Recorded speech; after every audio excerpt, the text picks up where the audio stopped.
Hola, vamos a continuar, tal como lo habíamos mencionado, a dar los elementos para poder elaborar los esquemas que habíamos mencionado, tal como lo habíamos citado. Por un lado, el esquema de la doble corriente circular y por otro lado, pues con sus diferentes elementos, también el problema económico visto desde sus tres ángulos para que lo podamos hacer en forma práctica a través de un ejercicio. Con el esquema de la doble corriente circular que ya habíamos explicado, no debemos olvidar que tenemos, para que usted lo pueda elaborar en sus apuntes, quizás sería de ocupar una hoja, una página entera, completa así de su cuaderno, en donde decíamos que vamos a poner 2 unidades económicas. Puede hacerlo en un recuadro, cada una de ellas, dejando a su izquierda en la página un espacio para poder colocar ahí los destinos del ingreso de la comunidad, a menos que usted prefiera hacerlo aparte. ¿Cuáles son los elementos que vamos a considerar? Por un lado, tenemos la unidad económica familiar, a la que le hemos llamado familias o consumidores, y por otro lado, la unidad económica productora. Entre estas 2 unidades, decíamos, se establece un intercambio a través de 2 mercados que vamos a colocar en la parte superior y en la parte inferior de ese esquema entre las 2 unidades económicas. En la parte superior perfectamente podemos ubicar el mercado de bienes y servicios. Y en la parte inferior, el mercado de factores productivos.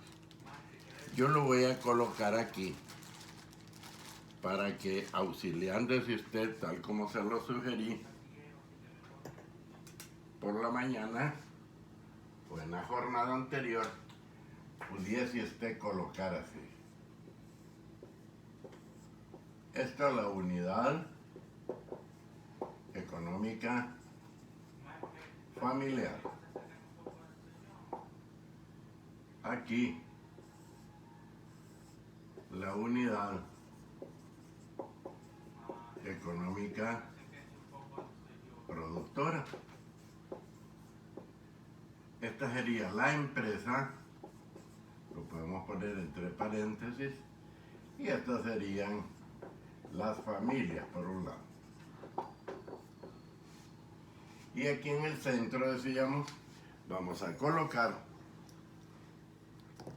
lo que vamos a conocer como los mercados.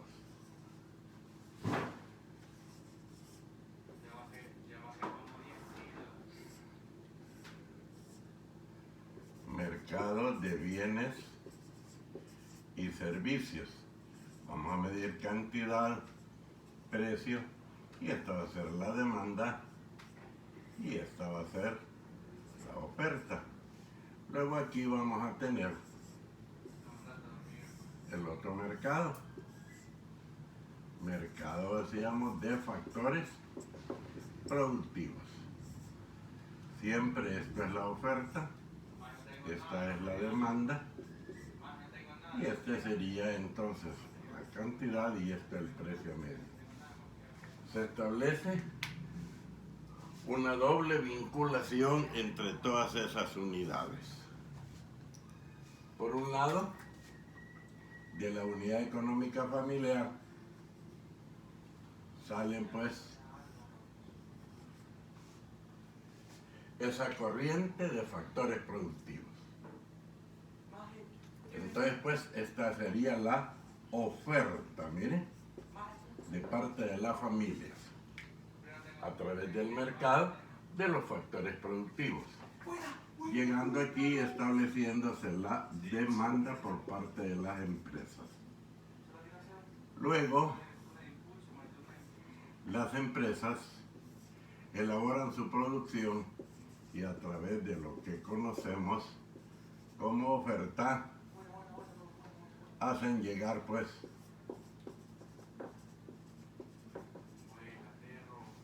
a la unidad económica familiar sus bienes y servicios. Se establece entonces una primera corriente que ustedes van a ubicar y le van a poner el nombre. Para adquirir todo eso, por supuesto, que las familias reciben un ingreso por su venta de factores productivos, lo que se convierte en un gasto para la empresa. Pero, ¿qué es lo que hace con ese ingreso a la familia? Demanda, y entonces realiza un gasto, ¿no? Demanda los bienes y servicios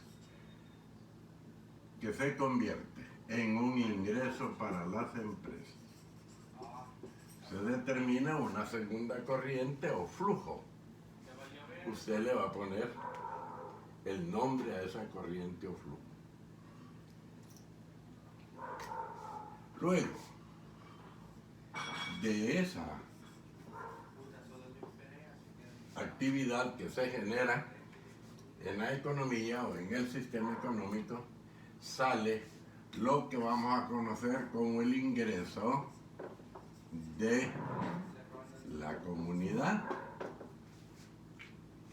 Todo eso sale, el ingreso de toda la comunidad, es decir, de todos los miembros de la comunidad, tanto los consumidores, los individuos o familias, como los dueños de las empresas que al fin y al cabo, en forma individual o constituyendo sociedades, también son personas. Ese ingreso de la comunidad tiene tres destinos, yo solo los menciono, usted los va a colocar. Una parte que se paga al gobierno en concepto de impuestos. Una segunda parte que es la más grande, se destina al consumo. Que incluso eso implica algún pago también de impuestos, solo que estos son indirectos, es decir, el impuesto al consumo, sea el impuesto al valor agregado, que va a dar al gobierno también. Y finalmente un tercer destino que es la parte del ingreso que se destina al ahorro en las instituciones financieras, a través de las cuales por una serie de operaciones vuelve al sistema. Este sería el esquema de la doble corriente circular que se genera en un sistema, así como los destinos que tiene pues el ingreso que se genera en ese sistema. Yo lo he puesto así en una forma ordinaria, burda, solo como para que usted tenga los elementos a considerar. Usted lo va a elaborar muy bien.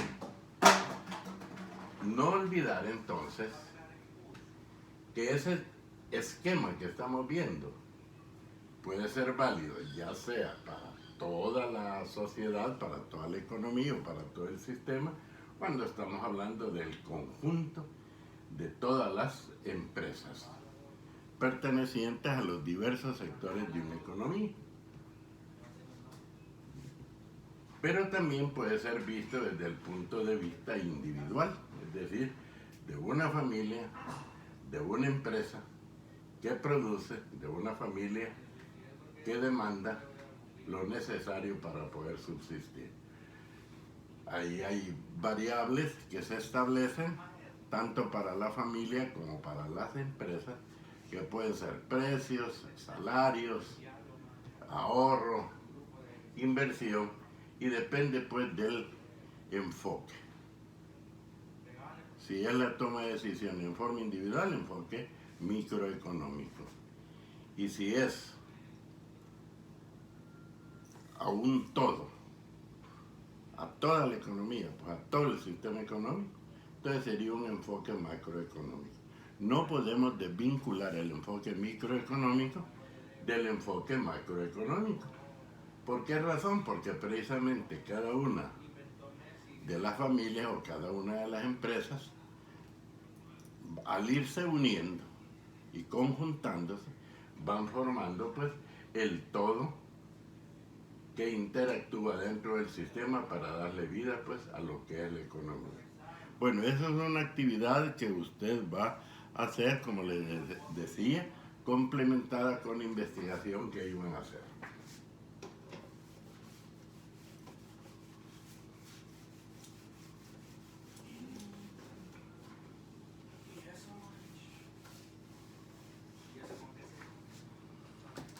Por supuesto que al hablar nosotros de toda una economía o un sistema económico con la vinculación entre unos y otros elementos que se dan dentro de la economía, no podemos dejar de pensar en que para producir los bienes y servicios que por mucho que se quiera que sean producidos, siempre serán escasos en relación a las necesidades ilimitadas que tiene pues la población, ¿verdad? Y por supuesto, si aparejado a eso vemos nosotros. Por un lado, los recursos son escasos y las empresas muchas veces no disponen de todos los recursos para la producción de bienes y servicios. Y por eso estos son pues escasos. Pero por otro lado, una vez se ha realizado la producción, sabemos que las familias, los individuos los demandan. Y para ello necesita disponer pues de dinero para poderlos demandar, adquirirlos y así satisfacer sus necesidades. Quiere decir que en vista de eso, tanto los individuos como por supuesto las empresas tienen que tomar decisiones. Solo que las decisiones son diferentes, ¿no? Las empresas, por ejemplo, ¿qué es lo que van a producir y en qué cantidades? Y las familias, ¿qué es lo que van a demandar? ¿Qué es lo que van a comprar? Y en qué cantidades para atender sus necesidades. Las empresas son las que manejan especialmente el aspecto técnico. Y si la respuesta al segundo gran problema, que es el cómo producir, queda más en manos de las empresas al pensar cómo lo vamos a producir. Aunque siempre queden involucradas las familias, porque estas son las que, digo yo, proporcionan pues la mano de obra, que es lo que en el sistema las empresas han de demandar para la producción. Así que ven ustedes que no hay forma de vincular una de la otra. Pero, aunque el problema económico se vincula más a empresas y familias, el del qué producir, el del cómo producir, como que se radica más en las decisiones que han de tomar las empresas. Y finalmente, el para quién producir. Eso involucra mucho a la población. Pero en el sistema se tiene que pensar, ¿y cómo anda la distribución del ingreso? ¿Cómo anda la distribución de la riqueza en una sociedad? ¿Cómo es que el dinero que circula en el sistema producto de ese intercambio que hace un rato mencionábamos está en manos de unos y de otros y que son los que han de demandar los bienes, los servicios para poder satisfacer sus necesidades? De tal suerte pues que en una economía siempre habrá escasez de recursos y muchas veces escasez aún de los satisfactores, es decir, de los bienes y servicios. Por lo que unos y otros tienen que estar eligiendo entre alternativas de qué producir, en qué cantidades hemos de producir, cómo hemos de producir y para quién irá destinada esa producción. Surgen entonces pues los tres grandes problemas con que enfrenta toda economía. Eso se puede llevar a gráficos que se construyen con valores para darle más sentido. Así que yo voy a darles alguna información para que ustedes puedan perfectamente ir trazando esos gráficos. Ya en la jornada anterior veíamos la forma que tienen esos gráficos, pero por supuesto eso se traza sin valores. Hoy daremos valores y diremos cómo es que se calculan para que usted haga los trazos. Así, vamos con el primer problema económico. Decimos qué y cuánto producir.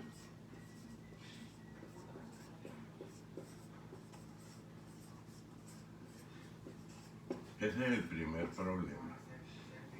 Lo vamos a ilustrar a través de un gráfico que le vamos a llamar curva de posibilidades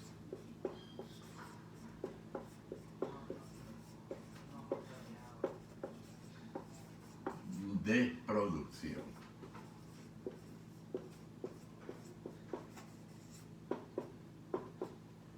Voy a darles la información y luego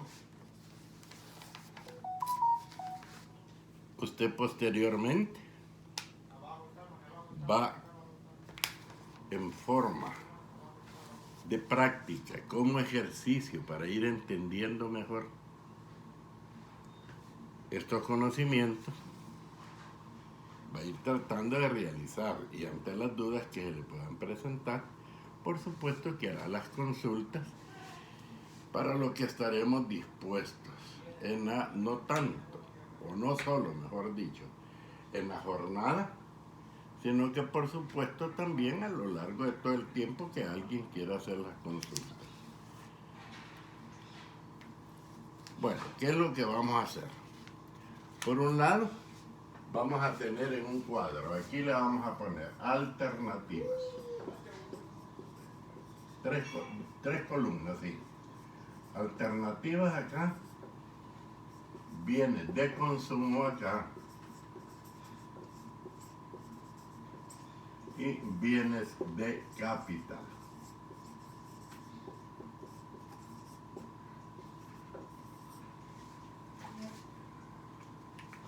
En las alternativas vamos a poner 6 alternativas. Las vamos a colocar con las letras del abecedario, mayúsculas, A, B, C, D, E y F. Sí, de esta manera, miren. A, B, C, D, E y F. ¿Cuáles son los bienes de consumo? 0, 250, 450, 600, 700 y 750. Y como bienes de capital, 250, 200, 150, 100, 50 y 0. Con esos valores vamos a elaborar nuestro gráfico, nuestra curva de posibilidades de producción. De una vez les explico. En el eje de las abscisas, ya dijimos que es el eje de las ordenadas, lo que en matemáticas conocíamos como el eje de las X, ¿verdad? Ahí vamos a medir los bienes de capital. Vamos a colocar una escala de acuerdo a la necesidad que tengamos de ella. Vamos a colocar, digo pues, en el eje de las abscisas, los bienes de consumo.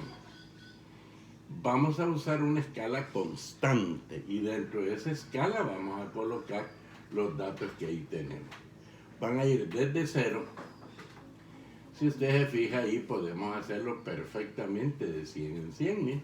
0, 100, 200, 300, 400, 500, 600, 700, 800. En el entendido que dentro de esa escala constante vamos a ubicar la información que tenemos ahí como bienes de consumo.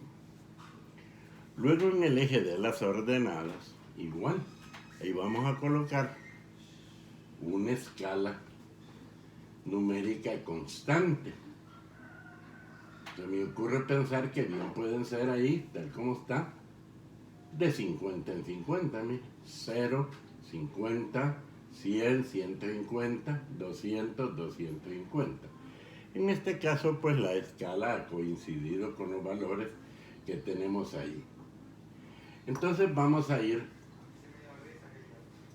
ahí cotejando para ubicar en el gráfico el valor 0 con 250, 250 en consumo contra 200 en capital, bienes de capital, 450 en bienes de consumo contra 150 de bienes de capital, 600 de bienes de consumo contra 100 bienes de capital, 700 bienes de consumo contra 50 bienes de capital y finalmente 750 de bienes de consumo contra 0 de bienes de capital. Al unir los puntos que hemos ubicado en el gráfico, trazamos la línea y vamos a ver que nos da una línea curva, cóncava hacia el origen. Y le vamos a ir poniendo, por supuesto, las letras que identifican ahí cada uno de los puntos, que son las alternativas. A, B, C, D, E y F.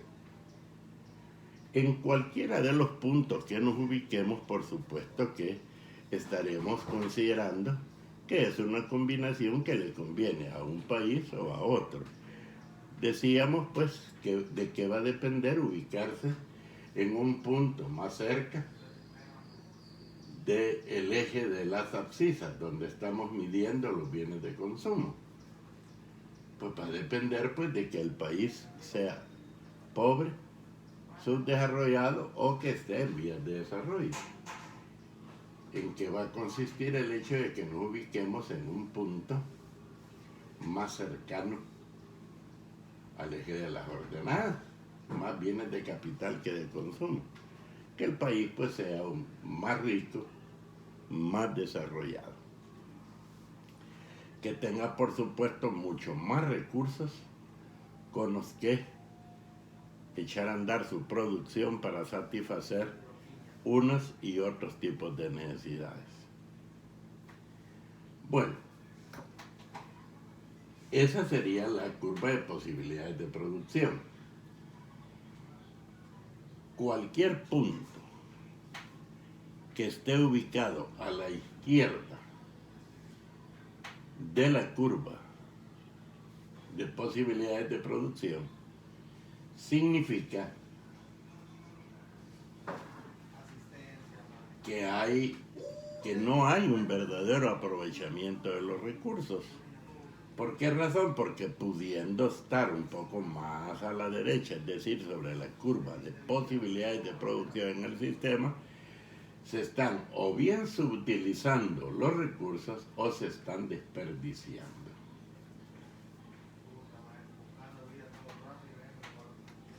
Todo punto colocado a la derecha de esa curva de posibilidades de producción nos estaría indicando que al menos en ese momento, o que por de pronto no podríamos estar ubicados en él, ya que ese sería punto de otra curva de posibilidades de producción. ¿Podemos llegar a él? ¿Cómo no? Podríamos llegar siempre y cuando puedan suceder dos cosas. O bien que se aumenten tanto la producción de bienes de consumo y bienes de capital porque tenemos más recursos, o que los recursos se estén utilizando de mejor manera, con mucho mejor tecnología tal vez, para lograr obtener más producción de ellos y poder ubicarnos pues en un punto como esos. Así que si tuviésemos un punto G, por ejemplo, a la izquierda, significaría eso que acabo de mencionar. Y si tenemos un punto H, digamos, fuera de la curva o a la derecha de la curva de posibilidades de producción, significaría lo que acabo de mencionar. Me gustaría que hiciera también usted hasta donde se pueda una interpretación precisamente de esos puntos. Ya sabemos qué significa cada uno de los 6 que tenemos ahí, pero yo me refiero pues a ese punto que podríamos llamarle G, a la izquierda de la curva, y un punto que podríamos llamarle H, que estaría a la derecha de cualquier curva. Ahora, vamos con el segundo gran problema, que es el del cómo producir. Siempre vamos a tener que elegir entre producir con uno o con otro factor productivo.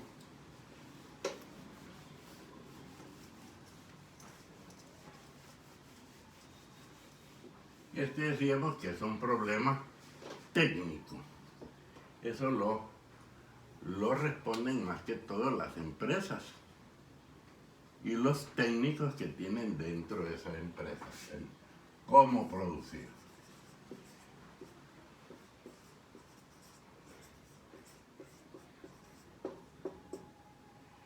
Y entonces para ello vamos a disponer de una serie de elementos para que con ellos podamos trazar el gráfico que nos permite ilustrar la respuesta. El ejercicio es el siguiente. Si se desean obtener 400 o 600, es decir, un lote de unidades de un producto determinado, y se dispone del siguiente presupuesto.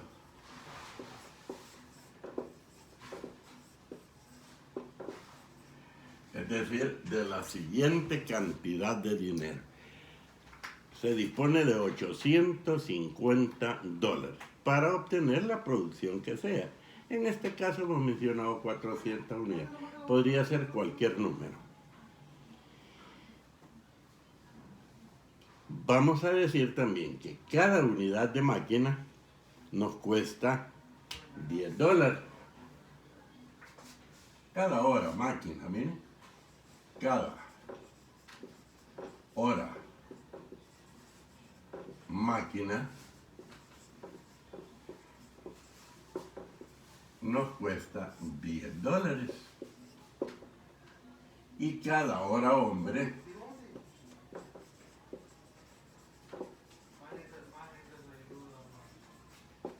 nos cuesta $2. Es decir, si para producir esas unidades que mencionábamos de producto, que pueden ser 400, pueden ser 600, 800, 1000, las que sea, vamos a necesitar dinero. Solo disponemos de $850. Si vamos a producir, vamos a decidir, ¿lo vamos a producir con hombres o con máquinas? Cada hora máquina nos costaría $10. Cada hora hombre nos costaría $2.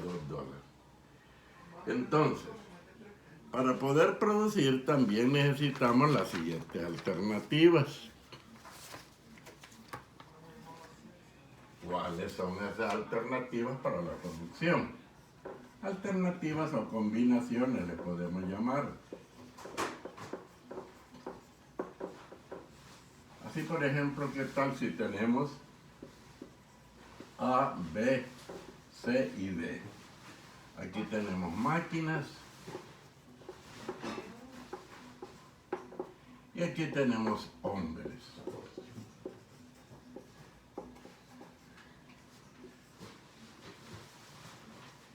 Y decimos, con 80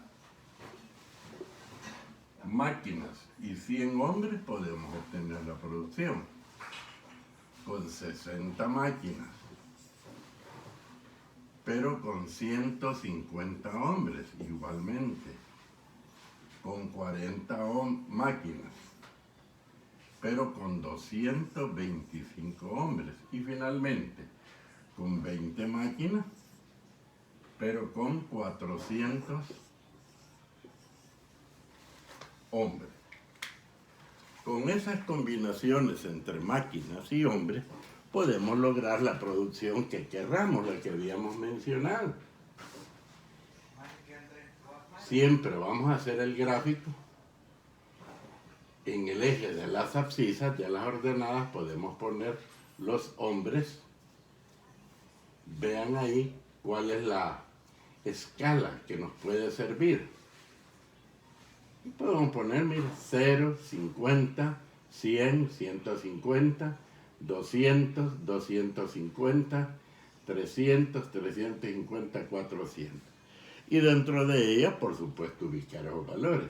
No es que debamos colocar esos valores, sino que ponemos una escala constante y dentro de esa escala ubicamos los valores que nos dan. Y en el eje de las ordenadas, donde vamos a medir las máquinas, podemos poner pues una escala, que pues, en este caso también coincide, ¿bien? Va a coincidir la escala que podamos poner con los valores que tiene ella. 0, 20, 40, 60, 80. Si nosotros empezamos a trazar los puntos y combinamos en el eje de las abscisas 100 contra 80, a 150 contra 60, 225 contra 40, 400 contra 20, se nos van a dar 4 puntos, que serían las combinaciones ahí de máquinas y hombres. Al unir esos puntos, se nos determina una curva. A esa curva le llamamos nosotros curva isocuanta, la simbolizamos por CI. La característica de esa curva es que es convexa respecto al origen. Pero bueno, nosotros no necesitamos saber todas las combinaciones para obtener esa producción. Es que para eso también tenemos información sobre cuánto dinero tenemos y cuánto nos costarán los factores que hemos mencionado. Porque hay una combinación con la que podemos obtener la producción y que al mismo tiempo el dinero de que disponemos y los precios de esas unidad máquina y unidad hombre nosotros podamos hacer. Para ello tenemos que trazar lo que vamos a conocer como línea de precios o línea de presupuestos. La representamos por LP. Para ello, calculamos las cantidades máximas que podríamos adquirir. Si todo el dinero lo dedicamos a obtener solo máquinas, o si todo el dinero lo dedicamos a obtener solo hombres.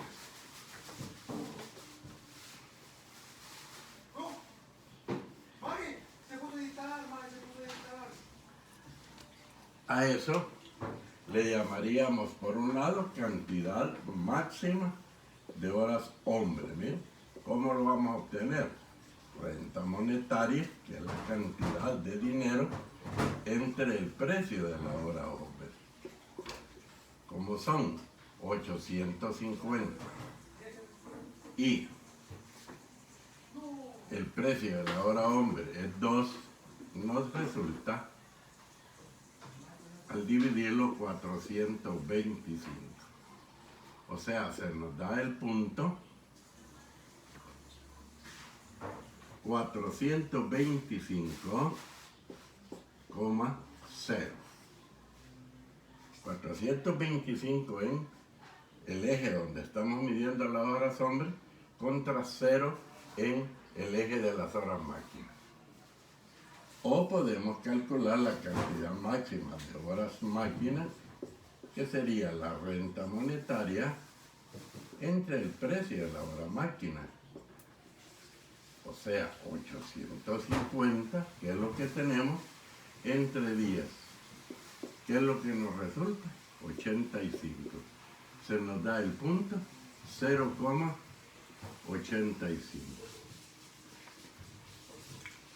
Al trazar esa línea uniendo los puntos 425, 0, aquí en el eje donde medimos las horas hombre, y 0 contra 85 ahí en el eje de las ordenadas donde medimos las horas máquina y trazamos en la línea de precios, vamos a ver que esa línea de precios pasa tocando, o sea, haciendo tangencia a la curva isocuanta en un punto. Y ese punto es el punto 225 contra 40, ¿ves? ¿Sí? Esa es la combinación óptima de factores. El punto 225,40. Esa será la mejor combinación o la combinación óptima de los factores para obtener la producción que deseamos. Nosotros podemos comprobarlo.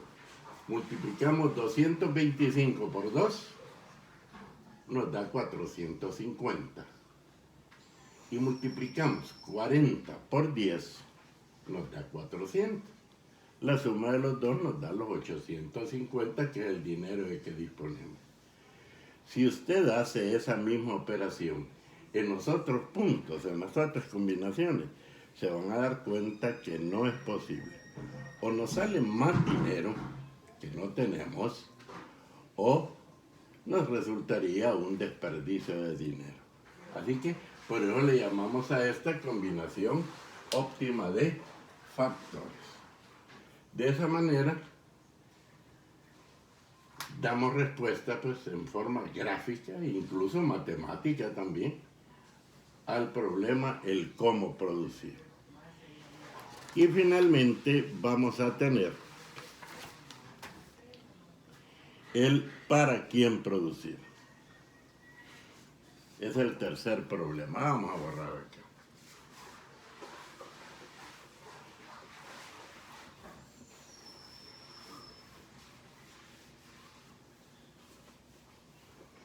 ¿Y usted qué es lo que va a hacer?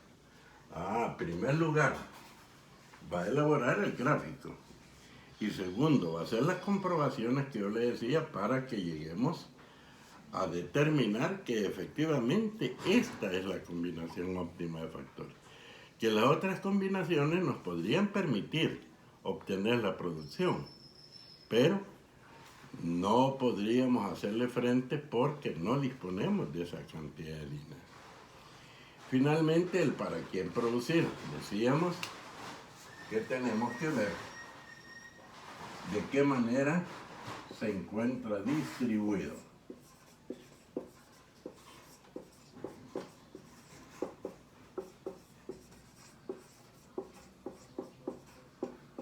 El dinero entre la población. El gráfico que nos permite dar respuesta a esa pregunta es el gráfico de Lorenz. Y para trazarlo les decía yo que lo tenemos que hacer con porcentajes acumulados, tanto del ingreso como de la población. Si acaso me dan la información y me lo dan en cifras absolutas, yo tengo primero que calcular los porcentajes. ¿Cómo lo voy a hacer? Dividiendo cada cantidad entre el total. De esa manera voy calculando el porcentaje de cada uno de ellos. Luego, como es en porcentajes acumulados, tengo que venirlos acumulando, sumando uno a uno, hasta que el último me da 100%. Con esos porcentajes acumulados, tanto de la población como del ingreso, es que vamos a trazar nuestro gráfico de Lorenz. Yo les doy la información y tiene que hacer lo que le acabo de mencionar.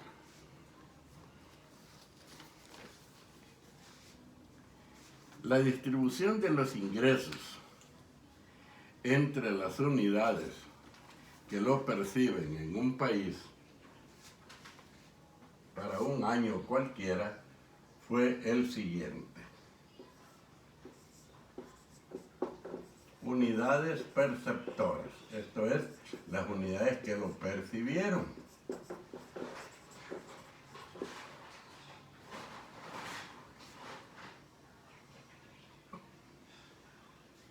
A veces lo pueden dar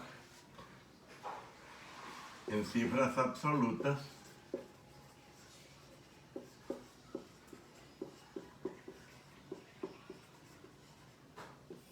y entonces nosotros tener que calcular los porcentajes primero y luego acumularlos. Así, por ejemplo, las unidades perceptoras van a ser la población.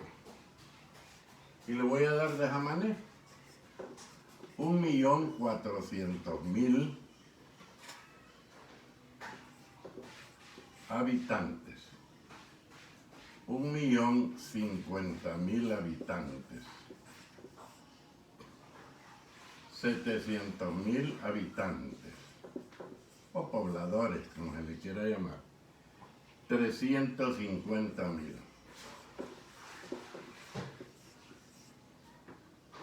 Y los ingresos, esto es habitante, miren, entre paréntesis si quiere habitante.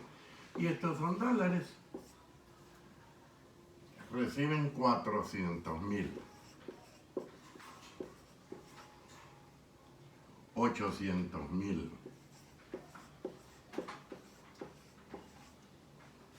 1.200.000.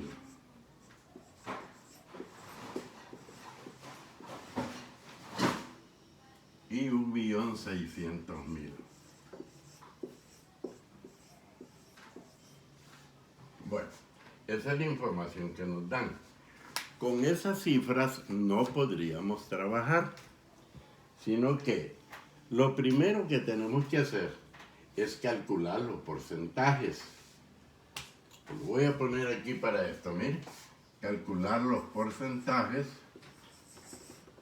y luego los porcentajes acumulados. ¿Cómo vamos a calcular los porcentajes? Vamos a ir dividiendo cada cantidad entre el total. Es decir, sumamos esto para ver cuál es el total, tanto de los habitantes como de los ingresos. Al ir dividiendo cada cantidad entre el total, nos va dando el porcentaje de cada sector o de cada nivel.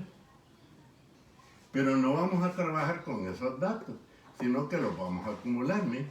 El primero siempre es igual. El segundo será la suma de ellos dos. El tercero será la suma de los tres. Y el cuarto será la suma de los cuatro. El último me da 100%. La misma operación hacemos con los ingresos. Sumamos, vamos dividiendo cada cantidad entre el total y eso nos permitirá encontrar los porcentajes. Luego los acumulamos. Y con los porcentajes acumulados de la población, medidos en el eje de las abscisas, en el eje horizontal, y el porcentaje acumulado de ingresos en el eje de las ordenadas. Ahí sí es un cuadrado que nos sale, ¿eh? Y lo podemos hacer 0, 10, 20, 30, 40, hasta 100, tanto en el eje de las abscisas. Y lo mismo en el eje de la ordenada, 0, 10, 20, 30, 40, hasta 100. Luego trazamos una línea de equidistribución, decía, o de igual distribución. Esa es una diagonal que vamos a trazar desde 0 hasta el final del cuadrado. De ahí vamos ubicando los puntos que se me dan al ir comparando los porcentajes de la población contra el ingreso. Cada uno de esos puntos, al unirlos, nos da una curva. A esa curva le llamamos curva de Lorenz, porque el gráfico así en general se llama gráfico de Lorenz. Solo la curva es curva de Lorenz. Luego tenemos la distancia entre la curva de Lorenz y la línea de equidistribución, que le llamamos área de desigualdad. De esa manera, ustedes estarían elaborando el gráfico de Lorenz con los elementos que menciono. Bien, hasta ahí entonces la explicación de cómo elaborar cada uno de esos gráficos. Yo se los dejo para que ustedes en la jornada del día jueves, desde las 8 hasta las 9:45, yo voy a estar pendiente para que usted esté viendo. Se les va a activar en la plataforma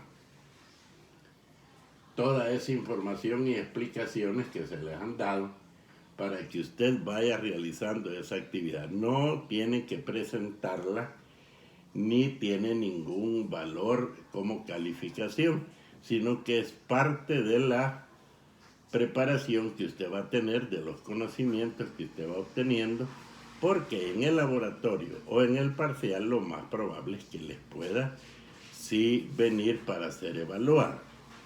Así que yo espero que usted no solo lo haya revisado tal como se le sugirió en la jornada de miércoles, sino que lo vaya haciendo en la jornada y haga las consultas del caso.